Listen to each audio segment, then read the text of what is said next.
We just need to reach back and decide what is important for the values of America. And it is a civic patriotism that needs to be done. There's nothing wrong with individualism and with people wanting to take responsibility and have accountability on their own, rather than a government that will provide and create an entitlement society. You will create a group of people that will have no impetus to want to work or innovation to want to create.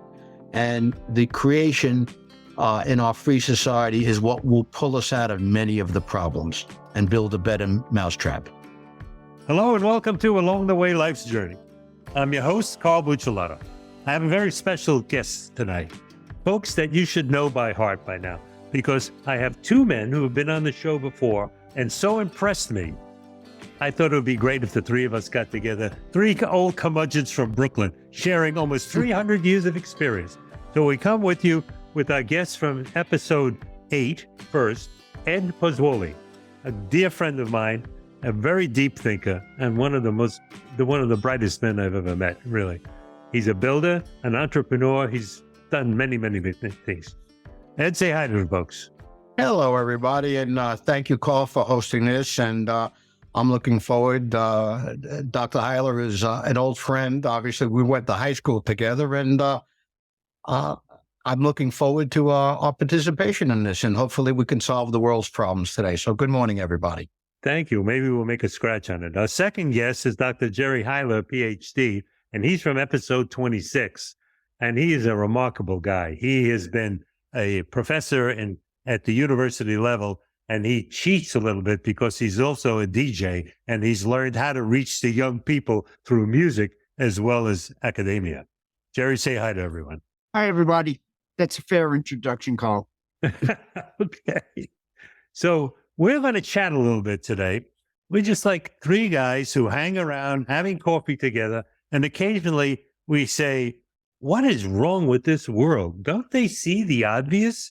Things are so clearly obvious, and yet the world seems to be going in a spiral and not recognizing the issues of value that they have in the past.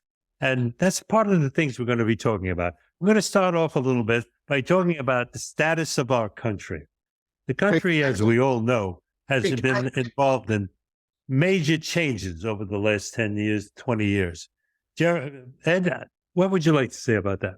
There was one thing you started off by saying that things are obvious, and there was a great quote that was put out. It was, the hardest thing to explain is the glaringly evident that everybody has decided not to see.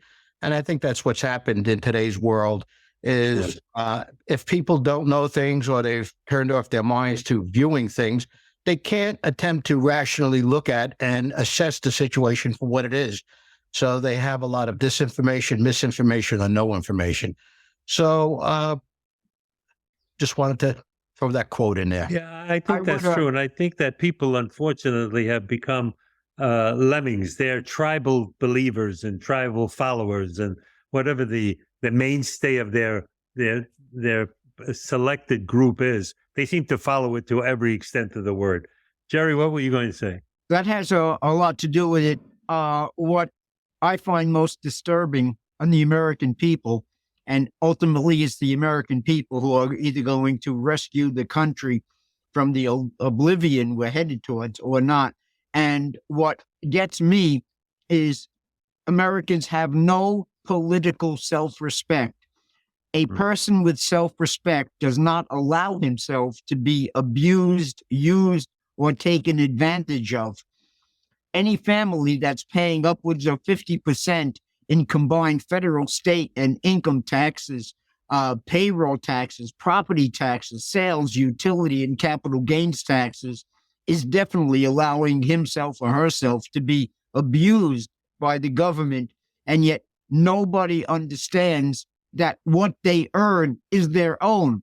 It doesn't belong to society. It belongs to them who earned it.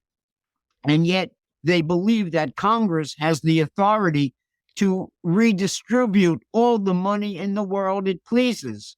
And they just sit by like lemons and allow that to continue. That's very disheartening to me. Yeah, to me also, because they're not only distributing money that's real, they're printing paper money that's not real and putting us into debt for generations to come. I mean, what they're doing to society, it's almost like we have leaders in our government today, and I'm not only talking about Democrats, although they happen to be Democrats, far left leaning, and in many cases, I don't agree with what they do. But even certain Republicans in the Congress, it's like they're an elitist class. They've never worked for anything. They've never accomplished anything. They aspire to become politicians as their career, and they're in Congress 30 years, 40 years. They go in with a net value of about $500,000 when they're elected to the Senate, and they come out 40 years later with $80-90 million. And they're permitted to invest into stocks and things that they have insider information on that they're now finally talking about making that illegal. If I did that as the CEO of a company, they would throw me in jail. And yet these men get away with these things. That's been going on. That's been going on since the first days of the Republic. And it is overwhelming now. Matter of fact, the new Green Deal, the billions of dollars that are going to be spent on the Green New Deal, every person in Congress knows exactly the companies that are going to get that money to build solar panels or anything else. Yeah. All they have to do is invest in that stock because it's a safe bet. It's a sure thing. The company's got to make a profit because government is giving them their income. Well, they got to make a profit until they fail, which has been historically true also. They failed, But the politicians get out of the market just before that happens.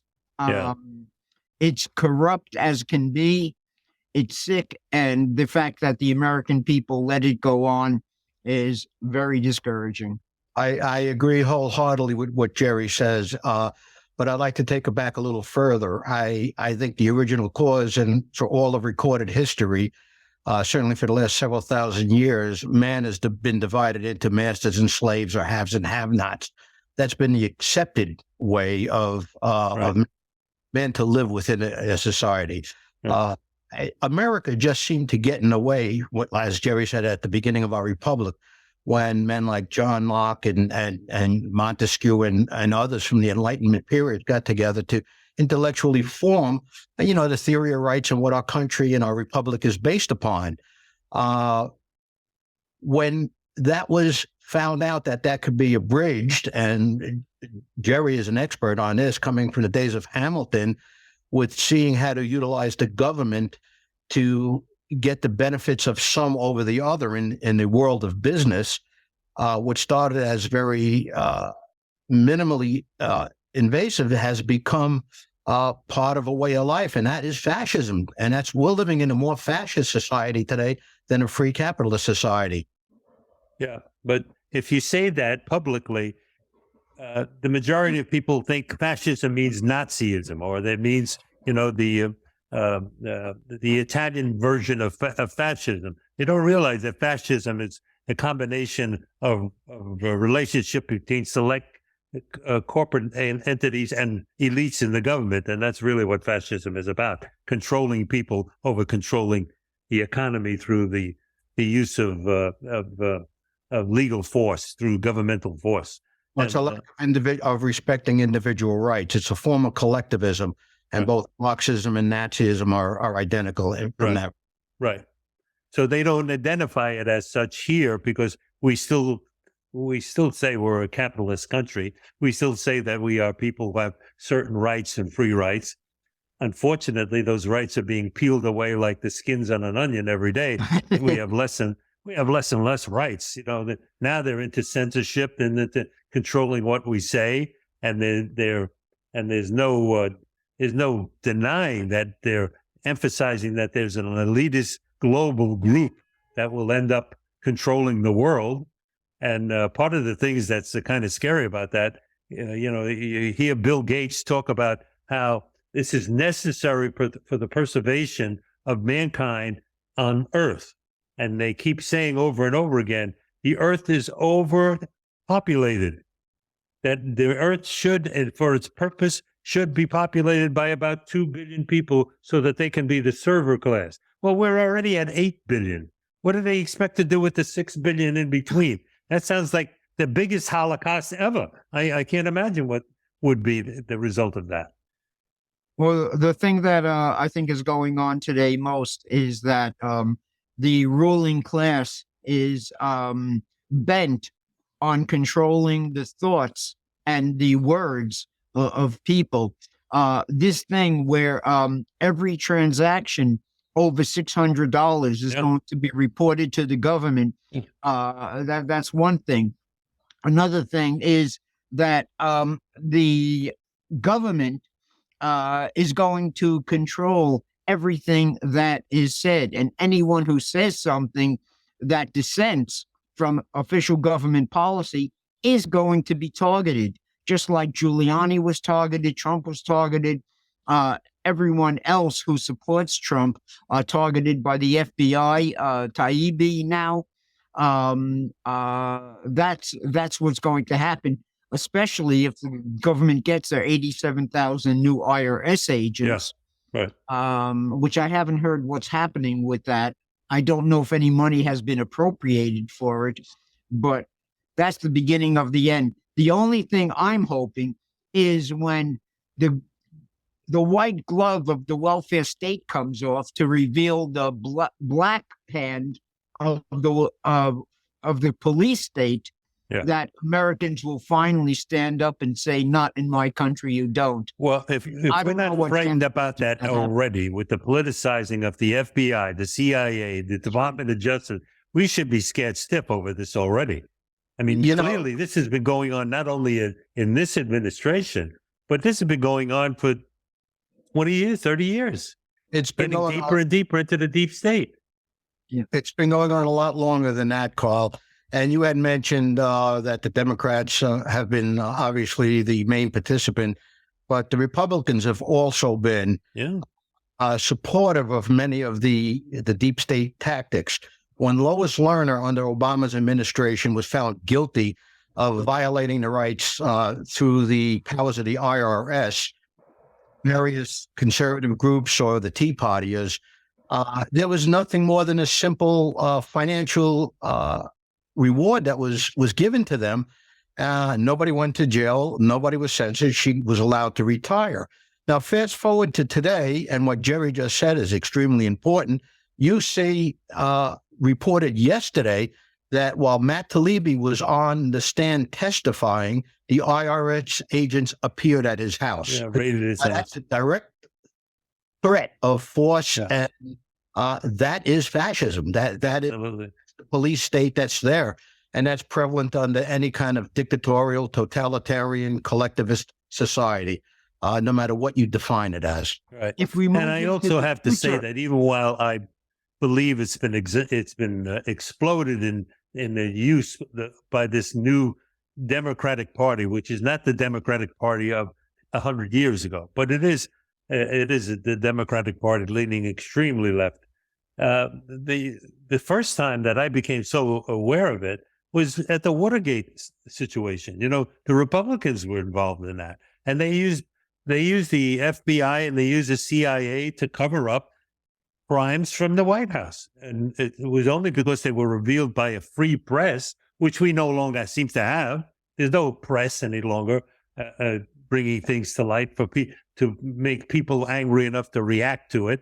It just doesn't happen. I mean, we have a situation that happened the other day. Some deranged person shot and killed 6 people, 3 little children. And the big story is the gun, not the person, not their politics, not the fact that they're a transgender, not the fact that they were emotionally disturbed. None of that is being said by the press. It's the fact that they had 7 guns. That's the issue. Guns don't kill people. I've owned guns all my life.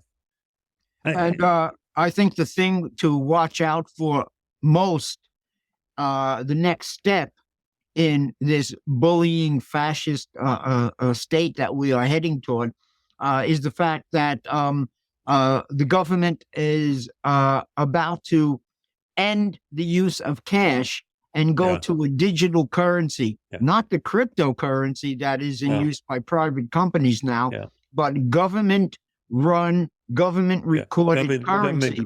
Once that happens, no one in this country will dare say a word because they will be strictly targeted. How much gas they can put in their cars, how much they can, with the temperature they can keep their houses at, their apartments at, and everything. You say the wrong thing, and they can target you individually, specifically, for mistreatment. That is scary to me. Very scary. It is the extension of the surveillance state, and I think exactly what Jerry said goes back quite a while again. It's the Rothschild formula. The old Rothschild formula was you control the currency, you control it. Soros has been very adept at successful at that, yes. And that's exactly where we're leading to. The moment that you don't have a free currency, you have it controlled by the government. They can pick and choose what you spend your money on. And it's an expropriation of private property. It's one of the things that they want to do is get rid of private property, and you lose your individual rights from there. There are four basic things that lead to every dictatorship, and that's a one-party rule. That's censorship. It's the exploitation of private property or the nationalization of private property, and it's mock political trials that may end up in or somebody being declared mentally incapable. We are seeing vestiges of all four of those happening right in front of our political state right now. Right. And it's something that people need to sit up and take notice of. And the civic responsibility that Jerry has coined as one of the virtues is something that all of us need to do and participate and become a knowledgeable populace, so we can make rational decisions moving forward. Okay, I believe that, and I believe it has to start with us at the grassroots, started at the delegate level, the local school boards, the individual that you pick to become a delegate, with the primaries and all that stuff. It's important and it's essential. But I also believe that contrary, and maybe I'm just fooling myself, contrary to the fact that the three of us are sitting here knowledgeable and recognizing these issues and discussing them, the mass majority of people are not aware of these things. There's no press delivering that information to them. There's no emphasis in the mainstream that says these are issues that are threatening. Surely some people know about it, but if the masses knew about it, how could we possibly have the kind of elections we're having? I just said this to the pastor of my church the other day. In the last two elections, national elections, 38% of all the evangelical Christians in America failed to vote. They failed to vote. To me, that's a failure on the part of the church. It's a failure on the part of the individual to fulfill their obligation, their civil obligation.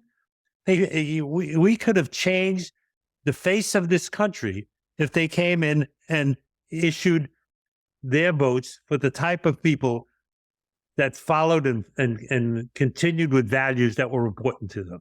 And yet they didn't even go to the bowling booth. Well, you have a couple problems. One that you named, most people still are concerned with the things in their private life, raising their families, putting enough money together to pay for their rising expenses and everything.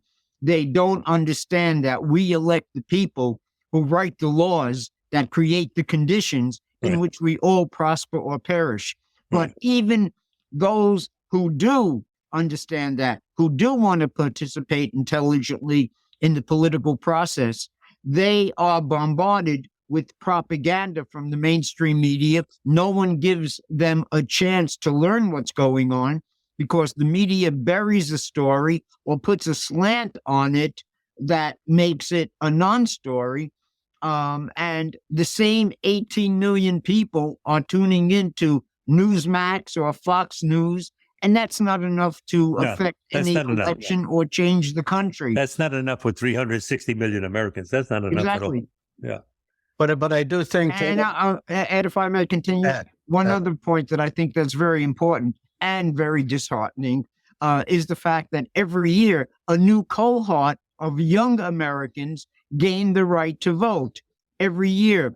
And every year, the greatest generation, our generation, are dying out.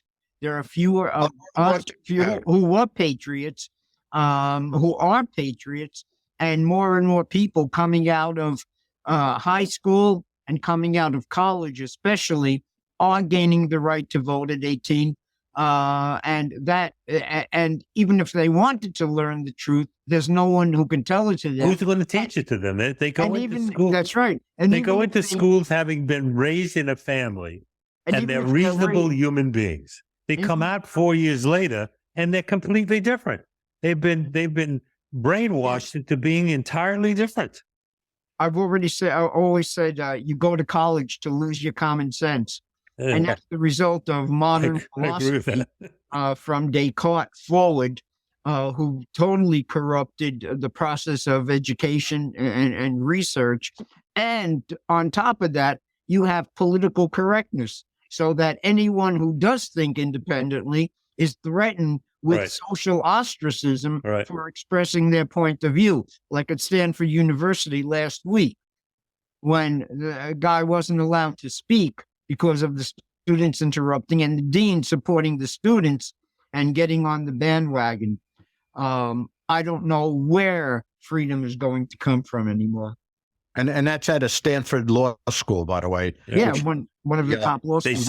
They suppress the judge's comments. Imagine I would like to add something to quote Leonard Peikoff, a philosopher. He says, reality has to count for something. And while you've both talked about the education system, in many ways, yes, that's a propaganda that comes down. And like Plato said, you control the story, you control society. But that tends to be a little abstract. I think what's happening today, it's hitting individual groups of people in different ways. And that's going to be their epiphanies, whether it's the safety on the street, whether it's taking the subway, what happened with the parents in Virginia with the school board situation. Every time you go fill up your car and you realize that the gas is twice the price that it should be, or that somebody gets censored, or there's a police action against you in some way, everybody's rights are becoming infringed at different levels at different times. And I think it's only when they are personally affected that you will be able to gather together a commonality to realize that it's the overreaching of government that's abrogating all of these rights. And that's where we may have a consensus to be able to shift the educational discussion to the principles that are needed to be there. The question is, will that awareness come after the tipping point or before, so we could do something about it? Well, because if it comes after the tipping point, when government is in such solid control, then you're talking about a war. It's completely different. Before the tipping point, it's a civil thing you can vote on. After the tipping point, it's people in the streets with guns. It's a whole different type of thing. For example, you mentioned George Soros before. He's notoriously known as part of a world order. And many people don't recognize that this world order exists, and its goal is to take control of the entire globe, and that they have a unified body of people everywhere in the world, in different countries, working together in tandem to overturn values, to overturn individual rights, to overturn the rights of an individual country.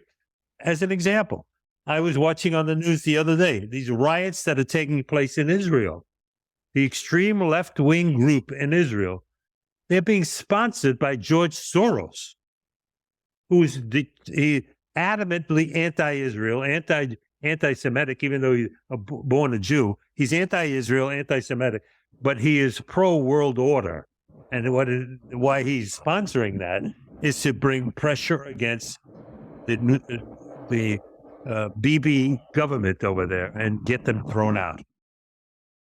Who's behind the riots around most of the world? These elite groups of people that create left-wing groups that go in and cause distress.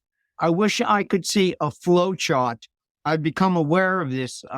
There are literally thousands of Soros-funded groups that are interlocked, where Soros gives money to one group, who starts another group, who gives money to a third, fourth, fifth, and sixth group. They're all over. Now, what they did in the 22 election is reach out, because we didn't have election day. We had 20, 30, 40 election days, and every day was another get out the vote day. Yeah. They were able to go around to find college students over 18 and enlist them to vote using political correctness, intimidation, and everything, and getting more and more and more young people to vote. 68% of young people in this past midterm election voted. That is historically unprecedented in this country. And I don't think there are enough Republican grassroots people to get out early or to have ballot harvesting or do anything. So I fear for the future of the electoral process. So what we have to do is look at the result of one of his programs that took direct action in getting district attorneys elected in certain key cities, and the result of it with what's going on in the streets and crime. And that's what's going on before the 2022 election. Oh, yeah, before. And that wasn't enough. That, along with inflation, with the open borders, with the Afghanistan pullout, 75% of people said that they don't like the direction the country is going in, and the country had better change direction, and yet they couldn't turn the Senate with that. At unprecedented bad news for the country, and that didn't get 60 additional Republicans elected in the House race. A red wave turned out to be a trickle. Absolutely. Yeah. And then there was a lot of outside money. The Zuckerbucks were millions and millions that were targeted to specific cities to get out particular types of votes. But this is on the world stage across the globe right now of what's going on. There's just, like you said, Carl, there's a sense of a globalist world order, a political globalism, which is different than an economic globalism, by the way. Right. The political globalism is looking for a small group of elite people to tell the rest of the world how they need to live. And it's ultimately enforced with the use of force or the threat of force. And for us to adapt to the World Economic Forum the way we have and capitulate, or to go on a modern day apology tour the way Obama did when he was first elected, diminishes our status on the world stage of what is right and what is true and what rights are. And it's just a matter of time that we will succumb to what has probably been the egalitarian movement of John Rawls, which will cut off what we have and the perceived evils. I know Dr. Huyler has written extensively on that we don't live in a capitalist society. It's a crony capitalism.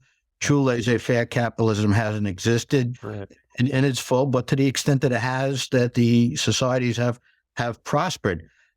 Capitalism has been redefined. Most people today, if you ask 1,000 college kids, neither one will know what socialism means or what capitalism means. And it starts by defining the words. Well, I agree with that. I also agree that I think we've done a dumbing. They've done a very good job of the dumbing up of America. I saw not too long ago a reporter in the street, and he was asking young people who were on break, and he was asking them what, to me, are very simple, basic questions. You know, who was opposing who in World War II? They didn't know.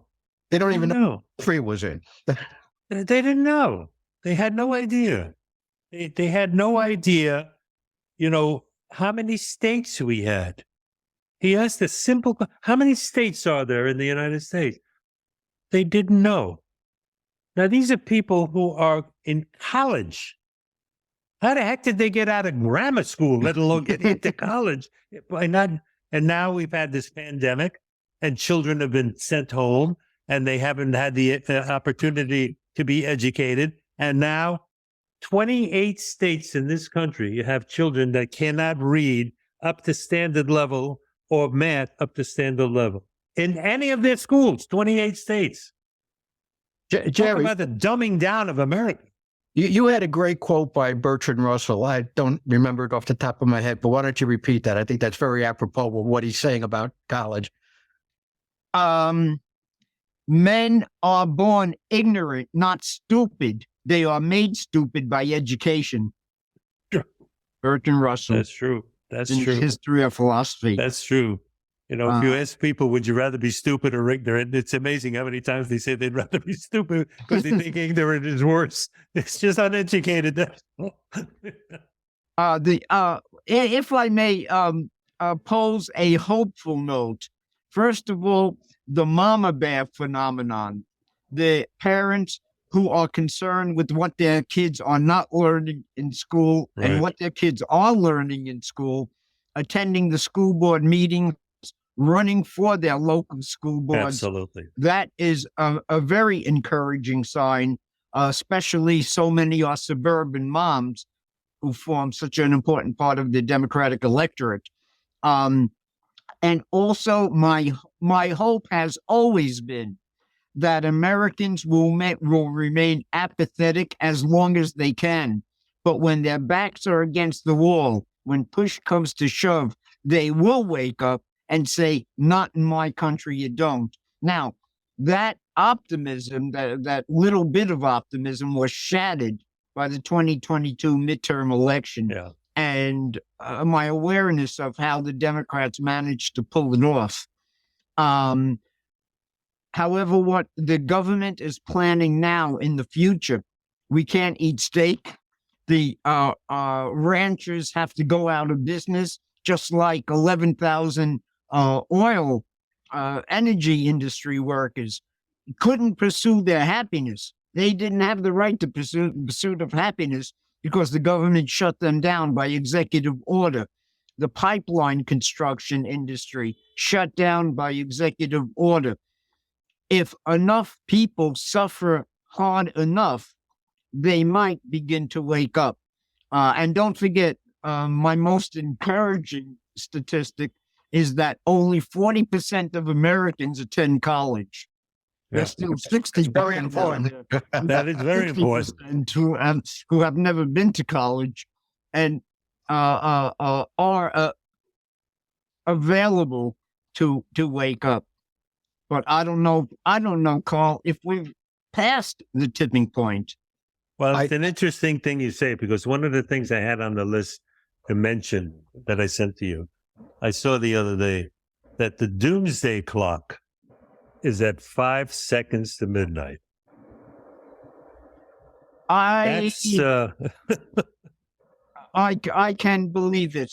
And there's not enough pushback. And the problem is that the Republicans are just slightly less guilty of the direction the country is going than the Democrats. Absolutely. I will say that the curtain appears to have been pulled back, and it's revealing that the emperor does have no clothes at this point. Yes. And I think over the last couple of years, I think the populace in general, particularly in America, it may have happened a lot before in other countries, has a sense and a taste of what socialism is and how it can very quickly destroy a country. I'm a little bit more hopelessly romantic than possibly Jerry. I do think that a quick turnaround can happen because prosperity can come relatively quick when the proper programs are instituted. Well, and we do away with the rule of force. We separate government from the economy and we let the free market forces take hold. We'll have an explosion unmatched anywhere in the world. We have an economy and a nation waiting to explode. The problem is we have shackles on it. And you can't honestly tell me that all of these mistakes that have been made have been mistakes. There are no coincidences in politics. Too blatant and too obvious. They have to be by plan. It could not have been mistakes. The left understands that crisis is the catalyst of change. Yes. just like for the And never waste a good crisis. That's their opinion. For the New Deal. That is when FDR was able to get his full load of socialist programs passed. So they are fomenting a crisis very intentionally, and they're doing it on every front. And I don't see, Carl, I'm afraid I don't see a nation reaching a boiling point and ready to take over. If Trump had more solid support, and if there weren't so many never-Trumpers in the world, who would probably sit home if Trump gets the nomination over DeSantis, and give the Democrats a victory. I just don't see where the change is going to come from now, where people are at the boiling point and ready to revolt. I think there is one boiling point that's coming up. One of Marx's dictums is philosophers are only there to interpret the world. The real purpose is to change the world, and that's his call to violence. And we've become a society which has become to accept violence as a means of change rather than rational discourse. And until we put our finger on that and not allow the use of offensive force, whether it be from an individual, from a local government, or from the federal government, and we have a rule of law rather than a rule of men, we might be past the tipping point. And that is where a revolution does come in. And it only takes a small group of people to divert the large majority. We did it in our country with the formation of our country. It was one of Alinsky's 12 rules. It's only a small group of people can move the masses. Yeah. So an organized effort in that way, but we have to first stop accepting the use of violence to achieve an end, whether it's the political correctness end, the woke ideology, or the redistribution of wealth. That also has to come with the certain organizations stopping promoting it. I mean, the Black Lives Matter issue was not a matter of Black Lives Matter. It was a matter of violence and control and fear. Okay, and they promoted it and they allowed it to go on, and they supported it, and they got major corporations to support it financially, and nobody went to jail for it. Nobody. Yeah, but it was all done under the threat of force. Now they have this thing with the trannies. This girl who just committed this terrible crime the other day was part of a group of people who were told by their national organization that they want to kill us. They don't accept us for what we want to be, so they're killing us. Well, you can't tell demented minds somebody's going to kill you and not expect them to do something else. You know, well, this is exactly the point, Carl. On April 1st, they have actually a call for vengeance, a day for call for vengeance by trannies, which is, like I said, a call to violence. It's a call to violence. And when you accept that violence as a means of change, the society is doomed. Okay, but you have civilized people in this world who recognize that and will talk against this call to violence. And then you have certain people in this world who are not educated enough to know that they can't take direct action against it because it just perpetuates the violence. So you get enough bubbas with their trucks and their rifles hanging out of the back, and you got a shooting war. That's what happens. You know, minorities fighting minorities create bigger wars. Yeah, you know, you just mentioned before that it takes a small number of people. I read somewhere that there were only 12% of the people involved with the Russian Revolution that were Marxists. That took over the entire nation of Russia and changed the world for 60 years, 70 years. It was only 12% of those people that did it. Well, the lemmings followed them. The same thing with the American Revolution. The American Revolution, a handful of people. Yeah. I saw something last night. You know, we lost more Americans on the battlefield in Shiloh than existed in the American Revolutionary Army in total. In one day, we lost more people in Shiloh than the entire American Revolutionary Army contained in numbers. I mean, that's amazing.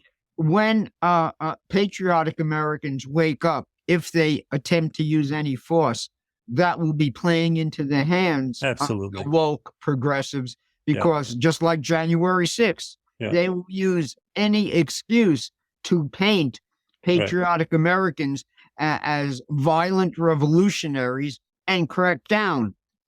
And there are still people sitting in solitary confinement who simply entered the Senate without any arms, without any intent to do violence, and yet they paint it. That's why Dick Morris recently told Donald Trump, if he's indicted, he should do everything possible to suppress any dissenting marches or protests from workers, because the government, the ruling class, will use that to put people in jail to paint patriotic Americans as wild-eyed revolutionaries. Right.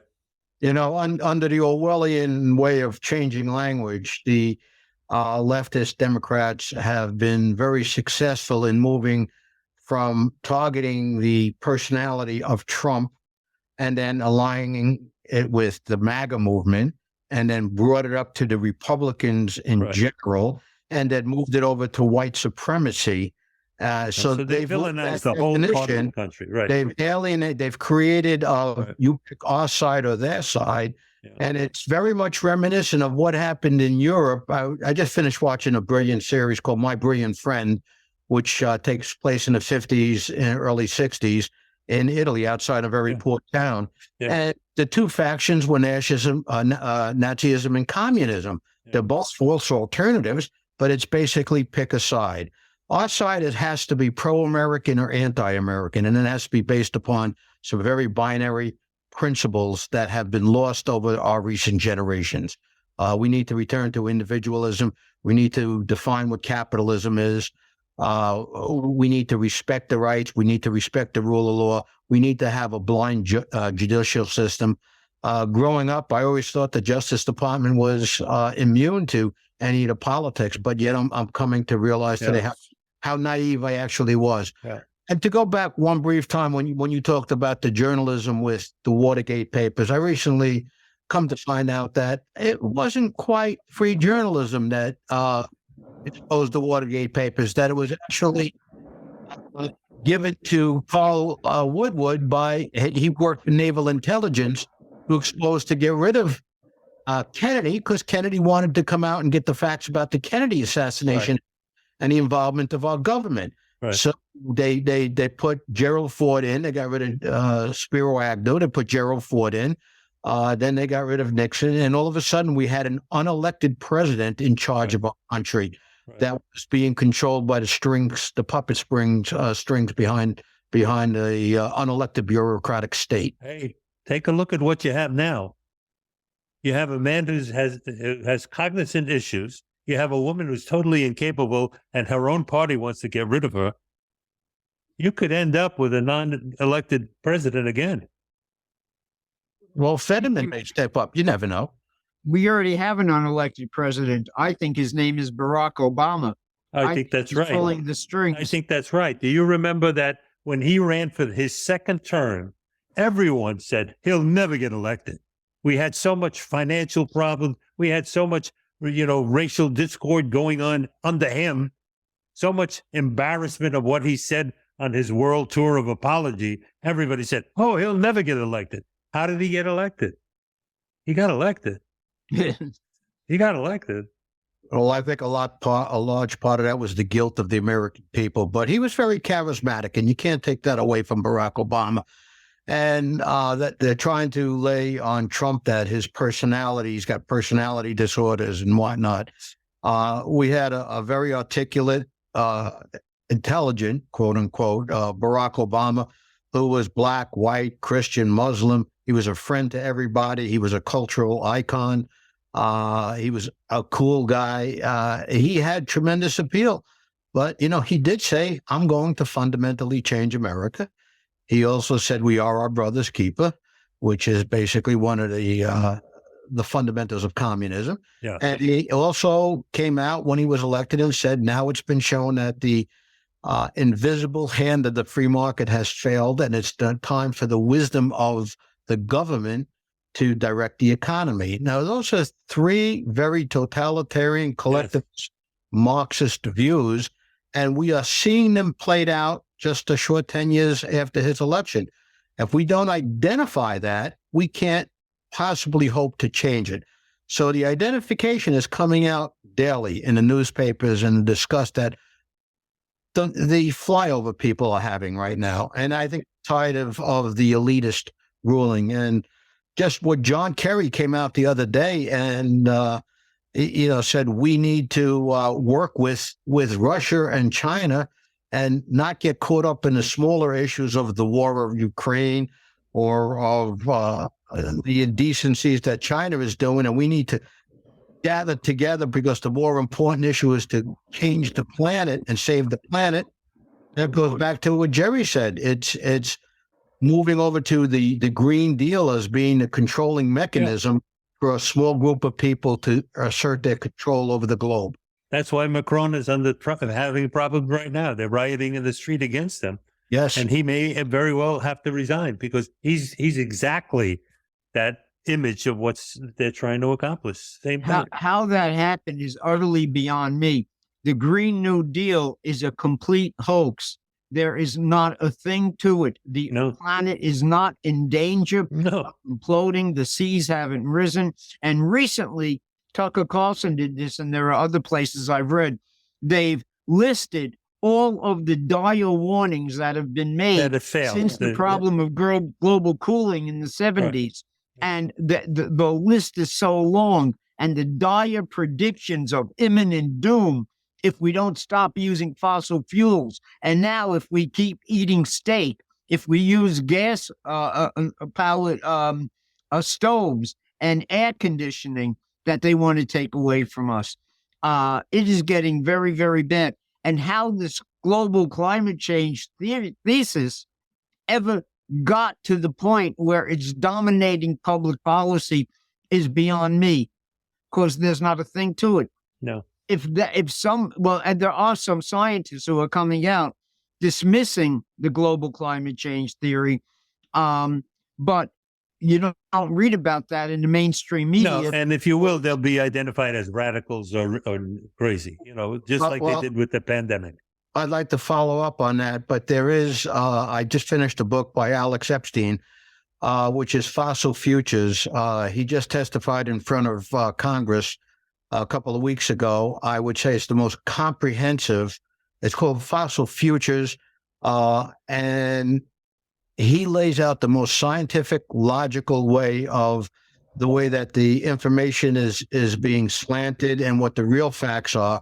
And it would suggest anybody that wants to know some of the factuals of what's going on with the climate change, I'd recommend that book highly to everybody. So maybe there are some voices coming out. The author's name is Alex Epstein. Yes. His first book, he's a philosopher and an environmentalist. And his first book was The Moral Case for Fossil Futures. And this one was Moral Case for Fossil Fuel. This book is Fossil Futures. And it lays it out extremely logically and factually. And one can't come away from reading that book without realizing, as Jerry said, what a hoax is being perpetrated on humanity. Probably the greatest hoax ever done. Yeah. And I'm going to give you each a couple of minutes to say whatever you'd like before the close. Okay. Well, I'm hoping that my original thesis plays out. That is that when the American people are so abysmally affected by the direction of public policy, they will say, I can't stand it anymore. This can't stand. And telling Americans they can't eat steak anymore, telling Americans they can't use air conditioning in the summer, heating in the winter, or gas stoves just might be the thing that will knock some sense in the American people to realize the danger that they are in of entirely losing their liberty. Another thing is the push for suburban affordable housing to build projects in the suburbs going on. It went on in Westchester County in New York. It's going on in Nassau and Suffolk County now. And I don't think any suburban family wants to have high rises and parking lots for neighbors. Of course not. That might be a saving grace. Well, I think people once again have to identify what the issue is and validate that information before they can take some kind of proper action. But I think one of the most notable quotes was outside the Holocaust Museum. I think it was done by Martin Niemöller, if I got his name correct. And it stated, first they came for the socialists, and I did not speak out because I was not a socialist. Then they came for the trade unionists. Did not speak out because I wasn't a trade unionist. Then they came for the Jews, and I didn't speak out because I wasn't a Jew. Then they came for me, and there was no one left. And I think the entire population today needs to know that nobody is safe, and they will incrementally come for everybody until they have total control. Just a few short years ago, being gay was ostracized, or alleged to be, and yet they've become mainstream. But now they are becoming ostracized because they're not militant enough with the LGBTQ, FYZ community out there. And so they're going down group by group. And if you just disagree with the official narrative, you're made to be a white supremacist today. And we are reverting back to a racist society. They've undone everything that Martin Luther King worked so hard to get with the Voting Rights Act. And growing up as a child of the 60s, I saw the evolution of the racist, of how, listen, we elected a black president not once, but twice. Right. I think probably the vast majority of every chief of police throughout the country in every major city is black today. So it's not about the racism, but they want to make it about racism because it's about division.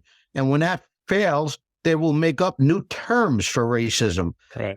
And it's changing the language, and that's very Orwellian. And I think we just need to reach back and decide what is important for the values of America. And it is a civic patriotism that needs to be done. There's nothing wrong with individualism and with people wanting to take responsibility and have accountability on their own, rather than a government that will provide and create an entitlement society. You will create a group of people that will have no impetus to want to work or innovation to want to create. And the creation in our free society is what will pull us out of many of the problems and build a better mousetrap. If I may add one thing, now the left, the ruling class, is beginning to go after religion. They are labeling religious people as subversive because religious people don't go along with the whole transgender agenda, and beginning to call them from the Justice Department on down domestic terrorists. Yeah. That is also something that will shake people up to realize, when you start going after my religion, you're going after something that's so personal, and you are so dangerous, you have to be stopped. Again, another ray of hope in the future, something that can wake Americans up and tell them the danger they are in. The Attorney General was confronted with that by Congress yesterday. They reported it on Fox News last night, and he refused to acknowledge it. He absolutely refused to acknowledge it, and he was pressed over and over again. And yet, there's no doubt that they are taking those actions. They're taking those actions across the entire country. Yeah. And, on that same report last night, they said that 20 years ago, a survey was taken, and 78% of Americans were proud and to be patriotic, to believe in this country. That number now has dropped below 30. No question. I would leave your viewers with one more word of advice is do not accept any official narratives, whether they come from the government, the medical community, corporations, or the military. I think people need to revert back to a common sense, and things need to pass the basic spell test. We've lost our sense of any kind of critical thinking, and everybody today is just looking on their iPhone to see what they should believe in.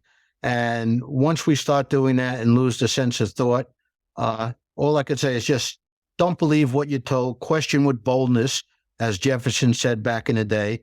don't fall to the Chamberlain way of better read than dead, because that will lead us away from the individualism that we need to pull ourselves out. Right. And this has been, I think, a tremendously enlightening show. We've brought to you, as I promised, 300 years worth of wisdom here. We have brought you what it takes to earn these white hairs that we have. The value that we've lived through so much, learned so much, and still are open to learn and experience new things today. But and we are living in a country where this conversation can still take place. Right.